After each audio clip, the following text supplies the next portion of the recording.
ਸੱਜਣੋ ਤੇ ਮਿੱਤਰੋ, ਅਫਜ਼ਲ ਵੰਜਲ ਦਾ ਸਲਾਮ ਹੋਵੇ। ਅੱਜ ਤੁਹਾਡੇ ਸਾਹਮਣੇ ਅਨਵਰ ਉਦਾਸ ਸਾਹਿਬ ਬਜ਼ਾਤੇ ਖੁਦ ਬਲਦੀਆਂ ਰੁੱਤਾਂ ਉਹਨਾਂ ਦੀ ਆਪਣੀ ਕਿਤਾਬ ਵਿੱਚੋਂ ਸਾਨੂੰ ਗਜ਼ਲ ਪੜ੍ਹ ਕੇ ਸੁਣਾਉਣਗੇ ਜੀ ਅਨਵਰ ਉਦਾਸ ਸਾਹਿਬ ਜੀ। ਗਜ਼ਲ ਪੇਸ਼ ਹੈ। ਜਦੋਂ ਸੂਰਤ ਵਿਖਾਂਦਾ ਏ ਤੇ ਦੁਨੀਆ ਰਕਸ ਕਰਦੀ ਏ। ਆਹਾ, ਜਦੋਂ ਸੂਰਤ ਵਿਖਾਂਦਾ ਏ ਤੇ ਦੁਨੀਆ ਰਕਸ ਕਰਦੀ ਏ। ਉਹ ਦੀਵਾਨਾ ਬਣਾਉਂਦਾ ਏ ਤੇ ਦੁਨੀਆ ਰਕਸ ਕਰਦੀ ਏ। ਵਾਹ, ਖੁਦਾ ਜਾਣੇ ਉਹ ਜਾਦੂ ਫੂਕਦਾ ਏ ਕੀ ਜ਼ਮਾਨੇ ਤੇ। ਖੁਦਾ ਜਾਣੇ ਉਹ ਜਾਦੂ ਫੂਕਦਾ ਏ ਕੀ ਜ਼ਮਾਨੇ ਤੇ। ਜਦੋਂ ਉਹ ਗੁਣਗੁਣਾਉਂਦਾ ਏ ਤੇ ਦੁਨੀਆ ਰਕਸ ਰਕਸ ਕਰਦੀ ਕਰਦੀ ਹੈ। ਵਾਹ ਜੀ ਵਾਹ, ਔਰ ਉਡਾ ਦਿੰਦਾ ਏ ਸਾਰੇ ਹੋਸ਼ ਉਹ ਨੀਵੀਂ ਨਜ਼ਰ ਕਰਕੇ। ਮਾਸ਼ਾਅੱਲਾ। ਉਡਾ ਦਿੰਦਾ ਏ ਸਾਰੇ ਹੋਸ਼ ਉਹ ਨੀਵੀਂ ਨਜ਼ਰ ਕਰਕੇ।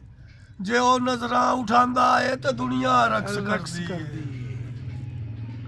ਤੇ ਸ਼ੇਰ ਕਿ ਉਹ ਖਿੜਦਾ ਏ ਤੇ ਹਰ ਪਾਸੇ ਸਮਾਂ ਖੁਸ਼ਬੂ ਲੁਟਾਂਦਾ ਏ। ਆਹਾ, ਉਹ ਖਿੜਦਾ ਏ ਤੇ ਹਰ ਪਾਸੇ ਸਮਾਂ ਖੁਸ਼ਬੂ ਲੁਟਾਂਦਾ ਏ।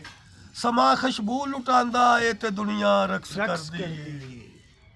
ਤੇ ਸ਼ੇਰ ਵੇਖਣਾ ਕਿ ਜਦੋਂ ਉਹ ਰਕਸ ਕਰਦਾ ਏ ਤੇ ਵੇਲਾ ਠਹਿਰ ਜਾਂਦਾ ਏ। ਹਾਏ ਹਾਏ ਹਾਏ, ਜਦੋਂ ਉਹ ਰਕਸ ਕਰਦਾ ਏ ਤੇ ਵੇਲਾ ਠਹਿਰ ਜਾਂਦਾ ਏ।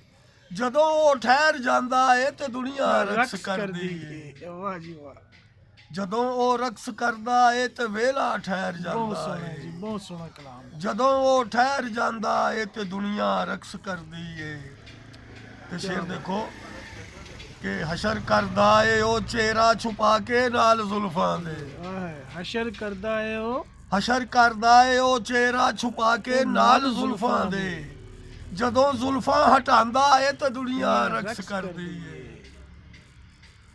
ਕੀ ਬਾਤ। ਔਰ ਮਕਤਾ ਪੇਸ਼ ਕਰ ਰਿਹਾ, ਨਿਗਾਹਾਂ ਨਾਲ ਉਹ ਅਨਵਰ ਅਜਈ ਮਸਤੀ ਪਿਆਂਦਾ ਏ। ਆਏ ਹਾਏ, ਨਿਗਾਹਾਂ ਨਾਲ ਉਹ ਅਨਵਰ ਅਜਈ ਮਸਤੀ ਪਿਆਂਦਾ ਏ। ਦਿਲਾਂ ਤਾਈਂ ਨਚਾਂਦਾ ਏ ਤੇ ਦੁਨੀਆ ਰਕਸ ਕਰਦੀ ਏ। ਜਦੋਂ ਸੂਰਤ ਵਿਖਾਂਦਾ ਏ ਤੇ ਦੁਨੀਆ ਰਕਸ ਕਰਦੀ ਏ।